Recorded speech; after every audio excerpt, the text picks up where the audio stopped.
मेरे तो भाग्य फुट गए। कैसे आदमी से मेरी शादी हो गई। मेरा पति तो किसी काम का नहीं है। पता नहीं वो कौन सी मनहूस घड़ी थी जब मेरी शादी इस आदमी से हुई थी। देविका के रोने की आवाज सुन रोहन नींद से जाग जाता है। हे भगवान, पता नहीं यह आधी रात को मेरी पत्नी को कौन सा दौरा पड़ जाता है। अब ना ये खुद सोएगी और ना ही मुझे सोने देगी। अरे भविष्य की चिंता में मेरी रातों की नींद उड़ी हुई है और तुम मजे से सोना चाहती हो। कौन सा भविष्य और किस बात की चिंता है तुम्हें? सब कुछ तो ठीक चल रहा है। क्या ठीक चल रहा है? अभी अभी मैंने सपना देखा कि ससुर जी ने दुकान और ये मकान मोहन भाई साहब के नाम कर दिया है। और मेरी जेठानी तारा मुझे धक्के मार के इस घर से निकाल रही है।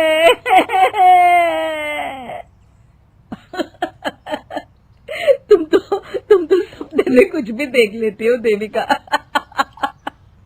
दांत मत दिखाइए, सपने सच होते देर नहीं लगती।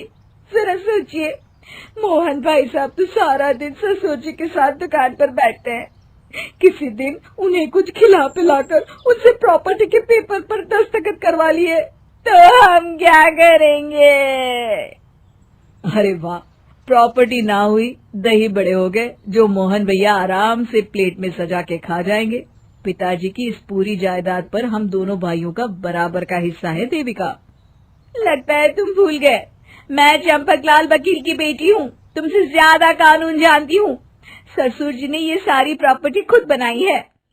हाँ, ये बात तो सच है। अगर वो चाहे तो अपनी सारी जायदाद गली में घूमने वाले उस टॉमी के नाम भी कर सकते हैं। फिर वो टॉमी इस घर में रहेगा, आप नहीं, समझे? इसीलिए जैसा मैं कहती हूँ वैसा ही कीजिए। इस तरह देविका अपने पति रोहन को अपनी बातों के जाल में उलझाकर दुकान का बंटवारा करने के लिए राजी कर लेती है। अगले दिन रोहन देवकी के इशारे पर अपने पिताजी करोड़ीमल से दुकान के बंटवारे की बात करता है। करोड़ीमल एक तजुर्बेकार व्यक्ति थे। वे सारी बात समझ गए कि ये सब उनकी बहू की कारस्तानी है। बस इतने से बात बेटा। अरे दुकान में हिस्सा लेकर क्या करोगे? तुम ये दुकान ही रख लो, तुम्हारे भाई के लिए मैं दूसरी दुकान खुलवा दूंगा। क्यों मोहन, तुम्हें कोई ऐतराज तो नहीं ना? जैसा आप ठीक समझे पिताजी। ये सुनते ही रोहन और उसकी पत्नी खुशी से नाचने लगते हैं। रोहन अगले दिन से दुकान पर बैठने लगता है और मोहन की नई दुकान बाजार से दूर एक साधारण सी जगह पर होती है।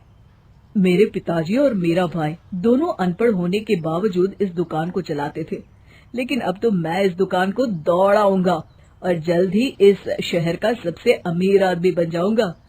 आखिर मैं डिग्री वाला जो हूँ। लेकिन हुआ ठीक उल्टा। रोहन को व्यापार की जरा भी समझ नहीं थी। वो ग्राहकों को औने पौने दाम में सामान बेच देता था और कभी कभी तो मुफ्त में भी। वाह मिश्रा जी, क्या जोक सुनाया आपने, मजा आ गया। छोटे मालिक, पनीर और देसी घी के डिब्बे आ गए हैं, आप देख लीजिए। रोहन बाबू, घी की खुशबू तो बहुत अच्छी है। हमारे यहाँ का घी खरीदने तो लोग दूर दूर से आते हैं। एक घी का पीपा आप भी लेते जाइए। अभी मेरे पास इसके खरीदने लायक पैसे नहीं है। अरे अरे, ये कहकर आप मुझे शर्मिंदा कर रहे हैं मिश्रा जी। आपकी अपनी दुकान है, मेरी तरफ से उपहार समझकर ले जाइए। अब तुम इतनी जिद कर रहे हो तो मैं घी का एक पीपा ले ही जाता हूँ।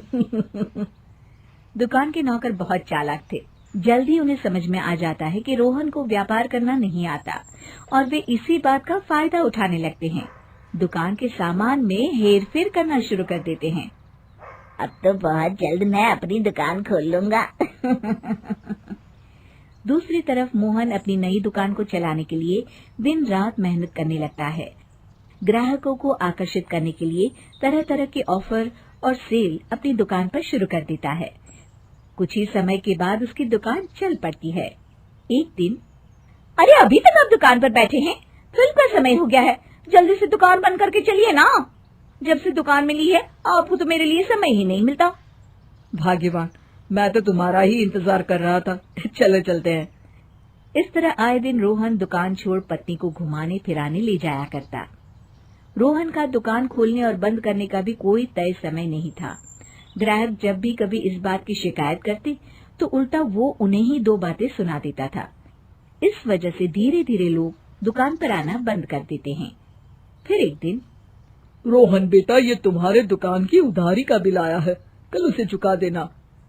उधारी का हिसाब देख रोहन को दिन में ही तारे नजर आ जाते हैं। अरे मर गया रे पिताजी, ये तो बहुत ज्यादा है। मैं इतने पैसे कहाँ से लाऊंगा? दुकान तो घाटे में चल रही है। वो सब मैं नहीं जानता, तुम्हारी दुकान है, पैसे भी तुम्हें ही देने पड़ेंगे। अरे नहीं नहीं पिताजी, ये दुकान चलाना मेरे बस की बात नहीं है। इस दुकान के चलते मैं तो कर्ज में डूब गया हूँ। मैं समझ गया, जो समझदारी आप में और मोहन भैया में है वो मुझ में नहीं है। चल अच्छा हुआ नालायक, अब तो तेरे सर से बंटवारे का भूत उतर गया ना, जल्दी ही अकल आ गई तुझे। अरे एक पिता कभी अपने बच्चों के साथ नाइंसाफी नहीं कर सकता, ये भरोसा हर बेटे को होना चाहिए।